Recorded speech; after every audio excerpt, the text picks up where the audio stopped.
Assalamu alaikum students. Today we will start our lecture number 5th, जो कि आज हमने स्टार्ट करना है टॉर्क और मोमेंट ऑफ अ फोर्स। ठीक है, तो फोर्थ लेक्चर होप सो बेटा आप लोगों ने देख लिए होंगे और आप लोगों को समझ भी आ गई होगी। ठीक है, तो आज जो हम लोगों ने स्टार्ट करना है हमारा इस चैप्टर का बेसिक, जो हम कह सकते हैं कि जिसमें जैसे टर्निंग इफेक्ट हमने पढ़ा था, turning effect of forces.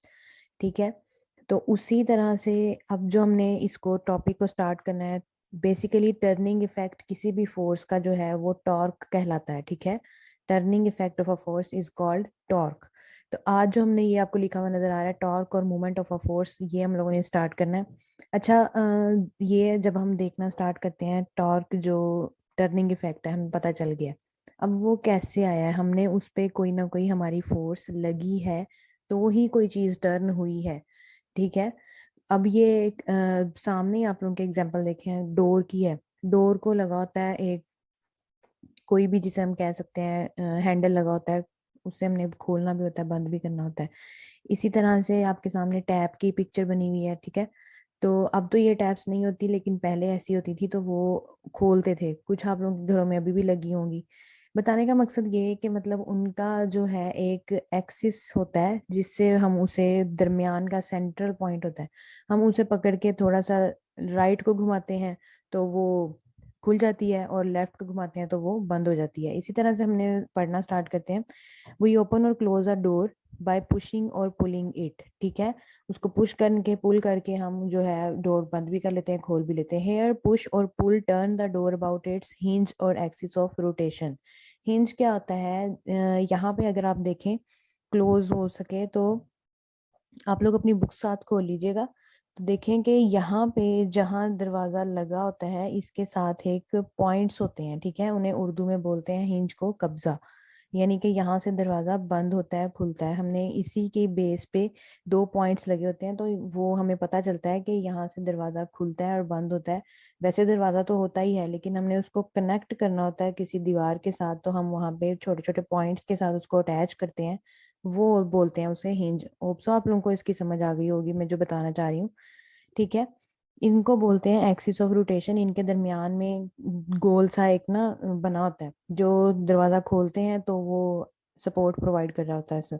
The door is open और close due to turning effect of force acting on it. यही बता रही थी मैं तब से कि टर्निंग इफेक्ट हुआ था, वो हमने खोला टर्न हुआ, बंद किया तो भी टर्न हुआ।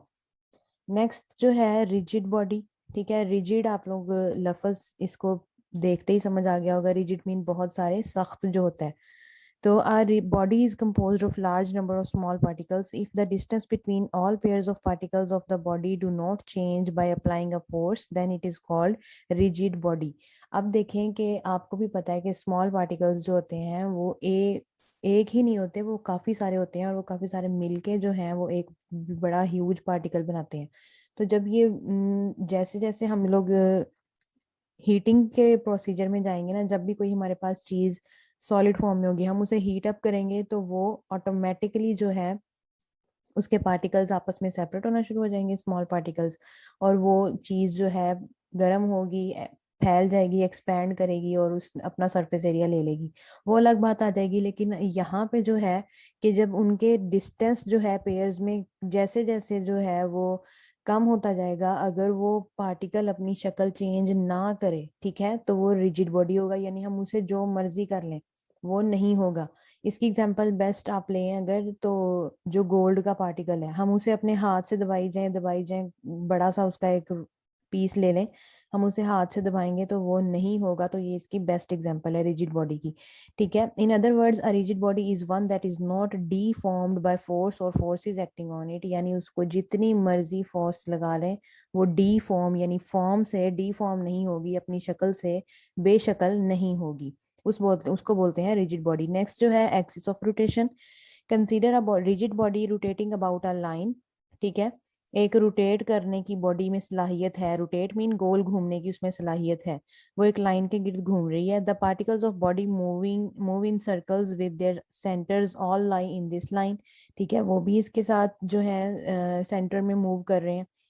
तो this line is called axis of rotation of the body. उस लाइन को, यानी एक आप लोगों ने पॉइंट ले लेना है, ठीक है, उस पॉइंट के साथ साथ जो लाइन घूमती जाएगी, तो वो जो है हम कह देंगे इसकी एक्सिस ऑफ रोटेशन। अब यहाँ पे आप देखें, ये वाला पॉइंट देखें, ये उसको बिल्कुल डोर के साथ हैंडल अटैच हुआ हुआ है, लेकिन ये जो हिस्सा है ये मूवेबल है। ये हम ऐसे अपने हाथ से इसे थोड़ा सा उधर को घुमाते हैं तो खुल जाता है, इधर को घुमाते हैं तो ये लॉक लग जाता है, ठीक है। इसी को ही, ये जो लाइन है हमारी, ये आप लोगों को नजर आ रही है, ये जो है इसको बोलते हैं एक्सिस ऑफ रोटेशन। नेक्स्ट है forces that produce turning effect are very common. Turning pencil in a sharpener, turning stop cock of water tap, turning door knob and so on are some example of when a force produces turning effect. ठीक है, ये आप लोगों को उन्होंने example बता दिए हैं। तो बेटा आप लोगों ने इसमें से याद क्या करना है कि आप लोगों ने सबसे पहले टॉर्क और मोमेंट ऑफ फोर्स, ये आप लोगों को इसकी हावना होनी चाहिए। रिजिड बॉडी आप लोगों ने याद करना है, ठीक है, इसकी डेफिनेशन, और axis of rotation with example, यही आप लोगों का याद करने वाला इसमें था। अब turning effect of a force जो है, इसकी आप डेफिनेशन देख लें। The turning effect of a force is called torque और मोमेंट ऑफ अ फोर्स, या टॉर्क बोल लें या मोमेंट ऑफ अ फोर्स बोल लें, एक ही बात है, ठीक है। ये आप लोगों ने आज जो है आप लोगों का आज का वर्क है, तो आप लोगों ने इसे अच्छे से याद भी कर लेना और आप लोगों ने इसे लिखना भी है, ठीक है। मुझे आप लोगों ने नोट्स इसके बना लेने हैं इस चैप्टर के साथ साथ। तो ये मैं आप लोगों के रोज आप लोगों ने मुझे चेक भी करवाने। ओके स्टूडेंट्स, अब मैं इस लेक्चर को हम आज यहाँ पे वाइंड अप करते हैं। नेक्स्ट जो है हम लेक्चर 6 में स्टार्ट करेंगे स्टूडेंट्स। अल्लाह हाफिज़।